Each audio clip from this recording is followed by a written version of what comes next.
Hello, hello, welcome back to my channel. If you are new here, my name is Layla, and for today's video, I'm going to be going over my budget for August 2023.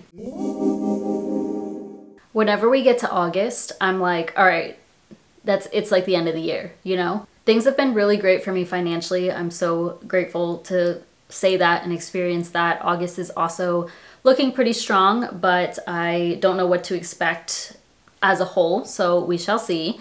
I do want to share with y'all the one money goal that I am setting for August, and that is to put at least $2,000 to my furniture sinking fund. That is my main focus right now. Typically, I would be able to put more to my savings, but it just depends on my side hustle income. The other thing you'll see is that I have a little bit of a higher spend month in certain categories, so we will talk about all that. But I should be able to do at least $2,000 in August, and that will get me very, very close to my goal of reaching $6,000 in that fund. So that's exciting because then I can move on to my next savings goal. But yeah, let's go ahead and hop into my numbers. I'm gonna go over my income and then my budget for the month. Okay, for my work income, I'm expecting the usual $4,051.74. I am a Salesforce consultant, and I got promoted recently, and then I started contributing more to my 401k.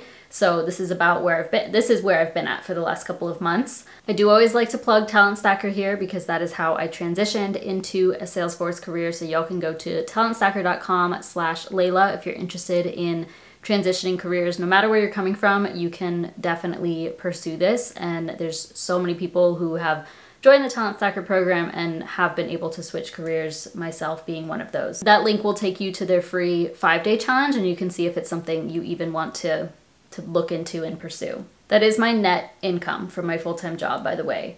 Now we're gonna go to my business income. I did put $3,000. I think it will be higher. This is my gross business income, and I typically, well, for this I'm combining my business income as well as extra income.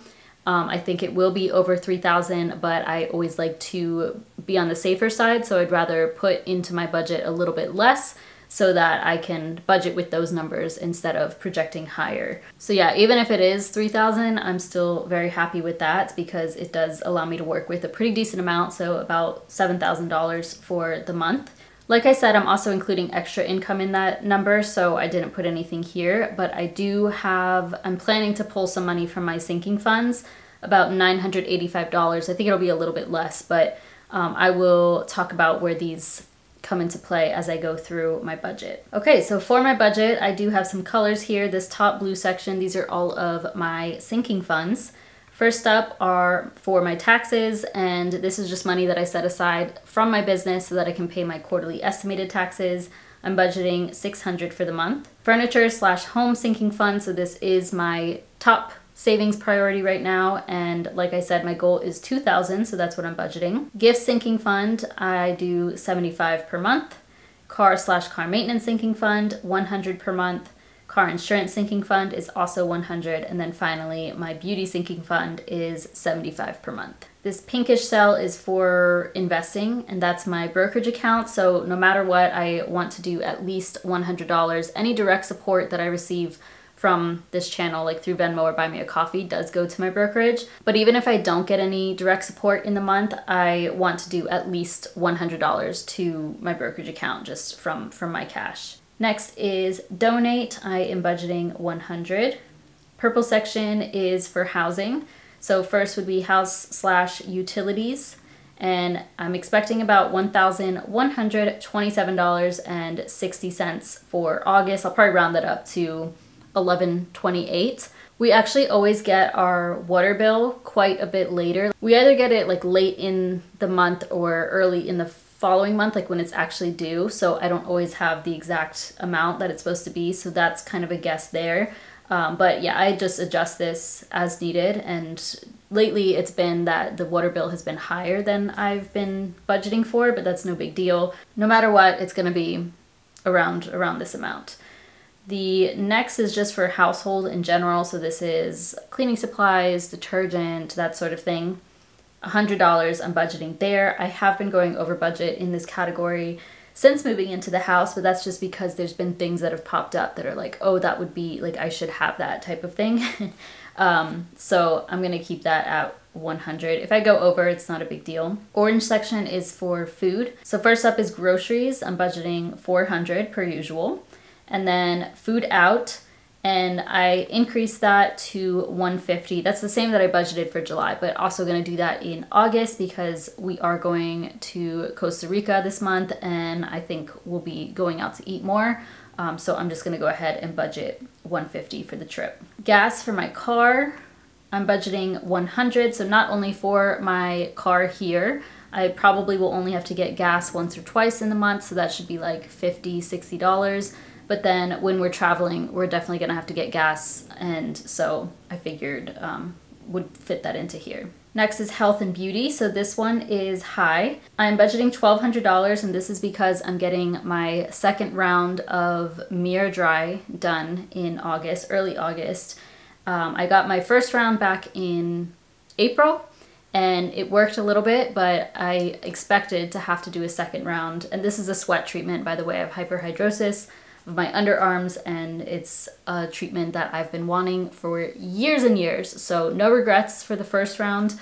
I mean, even if it doesn't work the second round, which please, I hope it will, I'm not gonna like regret it. It's something I understand that there is a risk that it may not work, but I'm willing to do it. So that's where the sinking funds come in my income.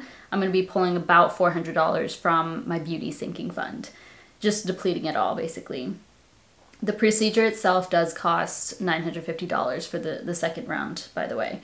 And then everything else, it's gonna be like vitamins, supplements, anything else that I may need to purchase in that category. Next is dogs, that should be $170. Business, I'm expecting about $1,000 there. Netflix should be $23.48. However, it's still like the $15.49 for myself. My sister does cover her portion of this, which is $7.99.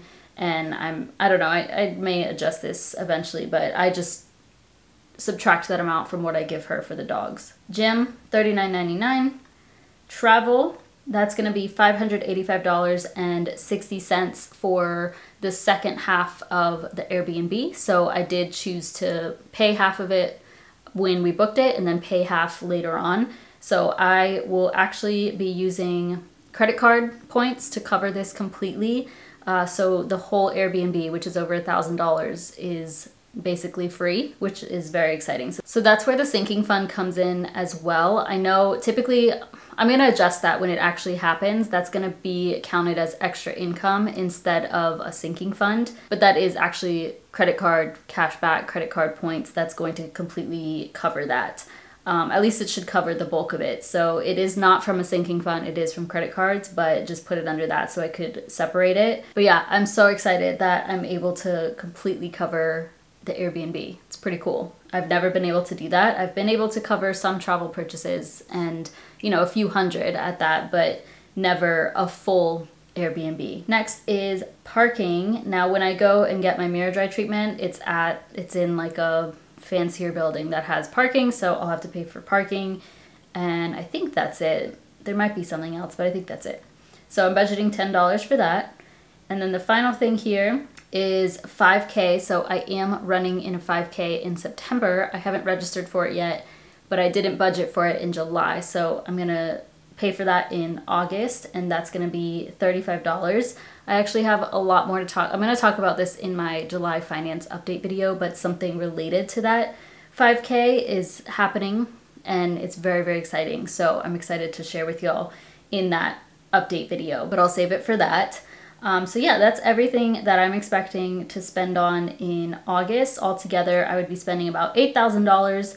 But if we exclude my savings and investments, I would be at about $5,000 in spending. August looks pretty good to me. I do think I will earn more from my side hustles and extra income, as I said. So the like negative number that you're seeing here isn't really accurate. Plus I have money that rolls over from the month into the following month. So from July into August, I will have money that will roll over. But yeah, everything looks pretty good to me, and I'm very excited to see where my furniture fund ends up at the end of the month, and kind of just a lot going on in regards to my business, in regards to life. So we'll just see what happens. So that is it for my August budget. Please feel free to comment down below what your goals are for the month and how you're feeling about going into the final few months of 2023. Otherwise, thank you so much for watching. Please give this video a thumbs up and subscribe if you haven't already, and I'll see you in my next one.